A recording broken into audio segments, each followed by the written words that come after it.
तो चंद्रशेखर आजाद पर हमले के बाद मौके पर उनके समर्थक पहुंच रहे हैं। जैसा कि आप इन तस्वीरों में देख पा रहे हैं, उन्हें अस्पताल ले जाया गया है, जहां जांच के बाद उन्हें सुरक्षित बताया गया है। चंद्रशेखर की कमर से गोली छूकर निकली है और भीम आर्मी चीफ पर हमले के बाद उनके समर्थकों में रोष नजर आ रहा है। देखिए, ये आप बड़ी संख्या में उनके समर्थक अस्पताल पहुंच चुके हैं।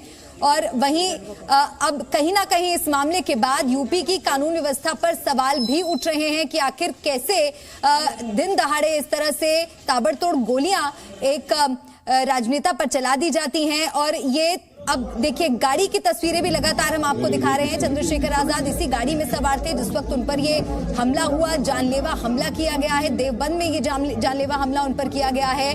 और देवबंद में किसी समर्थक के घर 13वीं संस्कार में वे गए थे और बताया जा रहा है कि कार सवार बदमाशों ने उन पर गोलियां चलाई हैं। गाड़ी पर हरियाणा की नंबर प्लेट थी और इस हमले में चंद्रशेखर की कार में भी गोलियां लगी हैं, जिसकी तस्वीरें लगातार हम आपको दिखा रहे हैं। इस हमले के बाद जिस तरह से देखिए गोलियां ताबड़तोड़ चलाई गई, कार के जो शीशे थे वो टूट गए। बताया जा रहा है कि इस हमले में बाल बचे हैं। अस्पताल में इस वक्त वो हैं जहां पर उनका इलाज चल रहा है, लेकिन जान उनकी बच गई है। लेकिन जो ये पूरी घटना सामने आई है, जिस तरह से डिटेल्स सामने आ रही हैं, ये तो साफ है कि उनकी जान लेने के मकसद से ही ये हमला हुआ है, क्योंकि ताबड़तोड़ फायरिंग उनकी गाड़ी पर की गई है, जिसमें से एक गोली उनके कमर के पास से छूते हुए निकली है, जिसकी वजह से उन्हें घाव आए हैं, चोट आई है, जिसका इलाज अब अस्पताल में चल रहा है। और आपको बता दें, एसएसपी की तरफ से बयान आ गया है कि कार में आए थे हमलावर। चंद्रशेखर पर हमले को लेकर पुलिस का बयान आया है। पुलिस का ये कहना है कि कार में ही थे हमलावर, यानी कि उनकी कार के साथ साथ वो कार चल रही होगी और उस कार से उन्होंने ताबड़तोड़ फायरिंग हमलावरों ने शुरू कर दी। और बाल इस हमले में चंद्रशेखर की जान बची है। चंद्रशेखर पर हमले को लेकर पुलिस का भी बयान अब सामने आ गया है। एसएसपी ने कहा है कि एक कार में हमलावर आए थे, यानी कि उनकी मूवमेंट के बारे में, वो किस वक्त कहां से गुजरेंगे, हमलावरों को इसकी जानकारी थी और प्लानिंग के तहत इस हमले को अंजाम दिया गया है। देखिए, ये तस्वीर भी आप देखिए, कैसे कार की सीट पर ये गोली का निशान आप देख सकते हैं।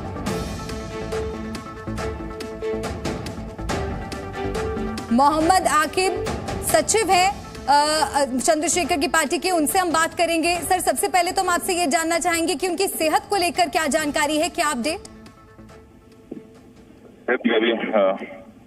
के साथ जो रहते हैं, मनीष जी रहते हैं, तो अभी तो खतरे से बाहर है, लेकिन ये कहीं एक प्रकार की नाकामी है कि एक इतने बड़े लीडर को, इतने बड़े बहुजनों के नायक भी सही से सुरक्षा नहीं दे पा रहे हैं, तो एक आम आदमी क्या देंगे।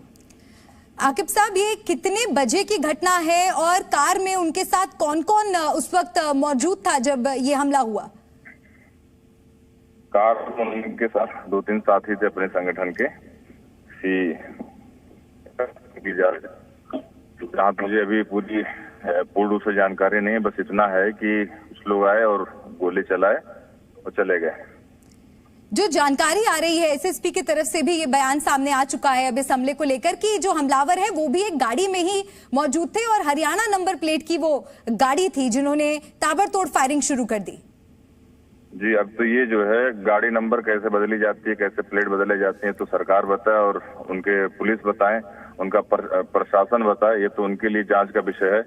हम तो बस इतना कहना चाहते हैं कि हम लोग इस लोकतंत्र में, इस सरकार में अपेक्षा करते हैं योगी जी से कि कम से कम सुरक्षित माहौल करें। जब इतने बड़े नेता, इतने बड़े शख्सियत को सुरक्षा नहीं दे पा रहे हैं, तो आम जनता का क्या हाल होगा। क्या सुरक्षा मांगी गई थी? सुरक्षा हम लोग कई दिनों से जो है ट्विटर के माध्यम से, विज्ञापन के माध्यम से, प्लस उन्हें अपना एक कम से कम 1 महीना पहले सुरक्षा के लिए मांग की थी, लेकिन अब सरकार ने उस पर कुछ जवाब दे।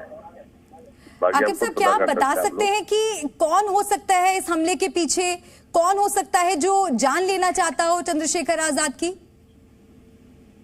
अब ऐसे तो हम लोग बहुत से आंखों के जो है किरकिरी हैं, जब से हम लोग अत्याचार या सरकार के खिलाफ आवाज उठा रहे हैं, हर दिन कुछ न कुछ पुलिस किसी झूठे आरोप में हमारे कार्यकर्ताओं को, हमारे लोगों को परेशान कर रही है। और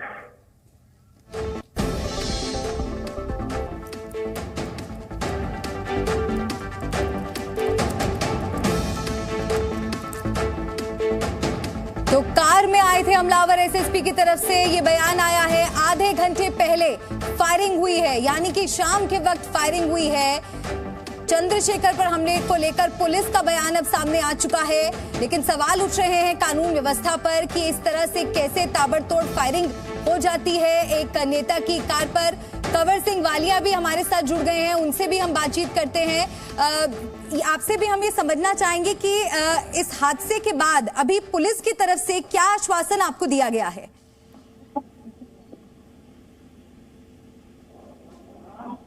हेलो जी वालिया साहब, ये बताइए कि पुलिस की तरफ से क्या आश्वासन आपको दिया गया है? क्या इस हमले से जुड़ी कोई जानकारी अब तक पहुंची है?